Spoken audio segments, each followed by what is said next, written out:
Oh man, couldn't wait get home to drink beer.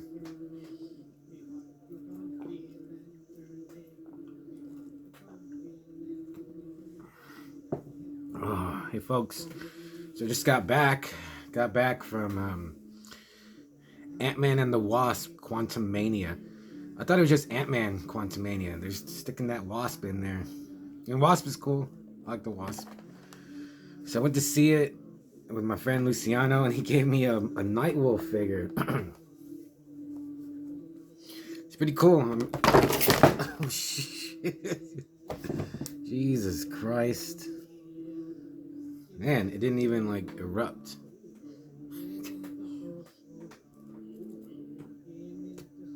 Ah, damn! I'm glad I didn't drop that. Got Monkey King wet though. That's no big loss. So the Nightwolf figure, yeah, I'm totally into like Native American superheroes. So he looks cool. His weapons are cool. So let me put this for man. God damn it! I'm glad I didn't drop that. So Ant-Man and the Wasp: Quantumania.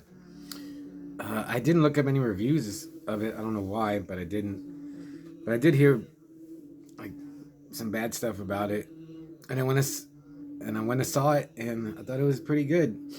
Actually, my friend Luciano, as soon as it was done, he's also asked me, "What did you think?" And I was like, "I need to see it again," because there are a couple of parts where I was yawned and I was closed my eyes, but could have just been because it's midday and 2 hours. Movie's like 2 hours. The trailer is like 30 minutes. It seemed like, man. It's just a long time sitting there, and I don't like doing that. I mean, the last movie I went to see was Skinamarink, and that was an hour 47, or like 45. But at least, this wasn't 2.5 hours, 3 hours. Jesus. Um, but right when Quantumania started, and the first thing you see is Michelle Pfeiffer in the Quantum Zone, and I was like, man, this looks weird. This could be like a Alejandro Jodorowsky movie or a Peter Greenaway. Just like, I thought, just you could do anything now.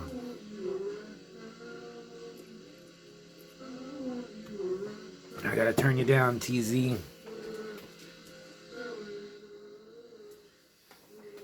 And she has like some slug horses, and then this weird creature comes out and attacks her, and it splits in half, and it's like a xenomorph fish like. And I was like, this is weird stuff, man. And then someone saves her, and it's Kang the Conqueror. You don't know it's Kang, but it's Kang. And then you get to Steve Lang, and he's like everyone knows who he is, everyone loves him. And then before you know it, dude, him, Hope, well, the Wasp, his daughter, and Hank, and Janet get sucked into the quantum realm again. And I was all right, man. It's right off. No pussyfooting around. We're just back in it, and it was really cool. Like I would say it reminded me a little bit of Guardians of the Galaxy, but also like, man, what was it better? Like Guardians of the Galaxy and this, some other movies I can't think of. They're more Star Wars than Star Wars is. There's another movie I can't think of that. This is a better Star Wars. Yeah, it sucks. Star Wars movies aren't Star Wars movies anymore, but this gave me that feel because they're in the quantum realm. There's all these weird creatures. I was just trying to look at all of them, and I was, man, how did they do this? It's all because they're all maybe some are practical effects, but there's just so many, and like the landscape is so huge. There's no other way to do it with other than CGI, and it looked good. There's like a broccoli-headed guy. There's a little jelly plasma man. So many, like Where are the toys? I got my Encyclopedia Sharksploit Botanica a little wet. It's not too bad.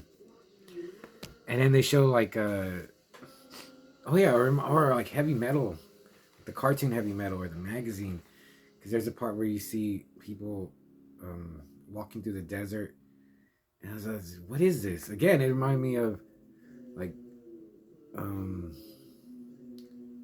El Topo a little bit, just because it's desert. I love desert movies, but that's not a big part of the movie.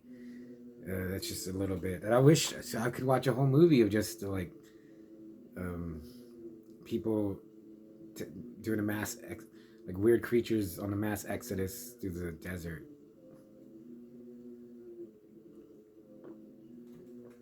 But that's not what this movie is about. And actually, it seemed Janet Van Dyne got more screen time, or just enough, or just as much as Scott Lang does. And his daughter, I can't remember her name. She gets a big chunk, and she's pretty cool. She's not annoying. She gets a suit.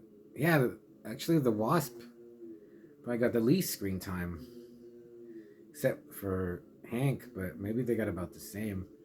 And Kang, we get Kang. I've always, from the comics, always liked Kang, and I just never thought they would bring him into the Marvel universe. I mean, I know they did in the Loki show, but Kang, I thought always just his look. And you know what? You know, Kang, I never knew what he was. He has that purple blue shield over his face, and the actor that they got to play, I don't know his name, but he actually looks like what you would think Kang would look like. Doesn't matter if he's black or white or Asian or Hispanic or whatever. He just had the face of Kang, so that was pretty good. And then everyone kept saying what a great villain he was, and I was like, he's pretty good. He's not great, but towards the end, he got really, really badass. And I liked, me and my friend Luciano talked about this. I like how they showed Kang fighting, because I can't think of a comic I've read where Kang, yeah, he's like sitting in a chair or just scheming or working from behind the scenes.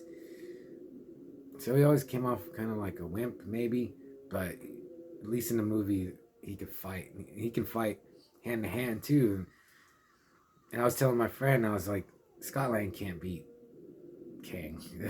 So like I thought Kang's gonna win, because yeah, maybe I don't even know if Hank Pym could beat Kang. Maybe because he's so smart, but Scott Lang, he's no match for Kang really.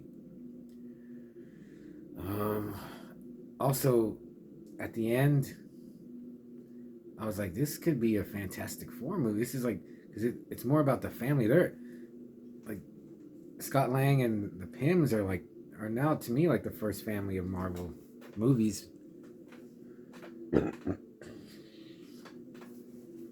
But there was some parts where I was like, what's going on? I don't really care right now. But then, uh, I mean, it's like your basic get the thing and save everybody.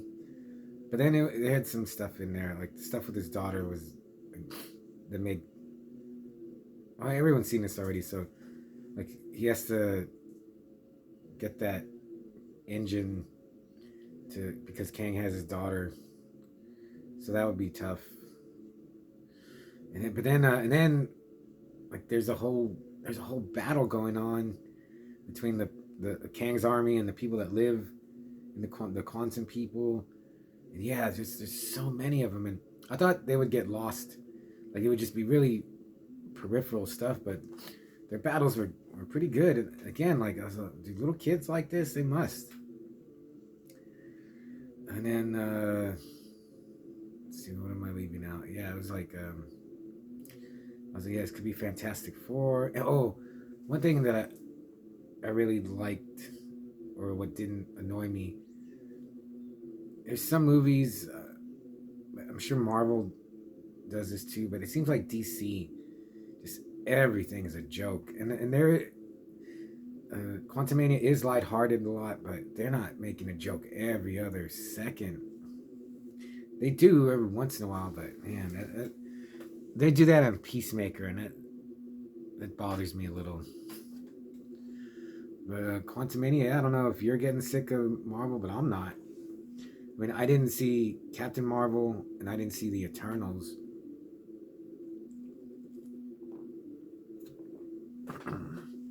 But I like everything I've seen, and I like this. It's probably the best Ant-Man movie. But just see it alone, just for the creatures, the weirdness, the ships, the lasers. That yeah, like I wonder if I would if I was like 10 now, or like 8, 9, 10, 11. I was like, man, I think this would be one of my favorite movies. I think it's just so bizarre. It reminded me also like of Nightbreed, like a fantasy movie. It was just it was really good. The ships are weird. The creatures are so weird. Um, so yeah, I enjoyed it. But again, I need to watch it again though. I was telling my friend Luciano that when I saw The Crow in the theater and I did not like it. But then now, like, The Crow is probably one of my favorite comic book movies, and I'll put it on. I've seen The Crow so many times, so I could like this even more or like it less. I hope not to like it less. But then again, I've been watching. Like, I just watched Acción Mutante. I need to review that, and that's a movie that I really love. Or Maniac Cop 3. Man, I was looking up Maniac Cop 3, and it said that the director like walked off the set, or he quit. They had someone finish it, and it just didn't turn out that good. I thought Maniac Cop 3 was awesome. Uh, that's one of my favorite movies that I've seen lately. Much more than Ant-Man and the Wasp: Quantumania. But like all the work and money and effort that goes into a movie like Quantumania, that's worth seeing that for that alone. The expertise of everyone that worked in the movie. It's not some. It's not like Ballistic X versus Sever, or like a zombie movie, or what I'm looking at my movies like Blood Freak or something that's total garbage. I mean, I like Blood Freak, but it's a terrible movie, and has no production value whatsoever. This movie, like, you see it, like, I was like, man, except for the beginning and the end, they're never in a real place. It's either all CGI or a set. And I was like, man, I know they've already made movies like that, but also there's nothing real in this movie, and it all looks real. So I guess that's enough ranting about Ant-Man the Wasp: Quantumania. Glad I checked it off. Oh, and I'm glad I had a gift card, $25 that paid for me and my friend, and some of his soda. So that, yeah,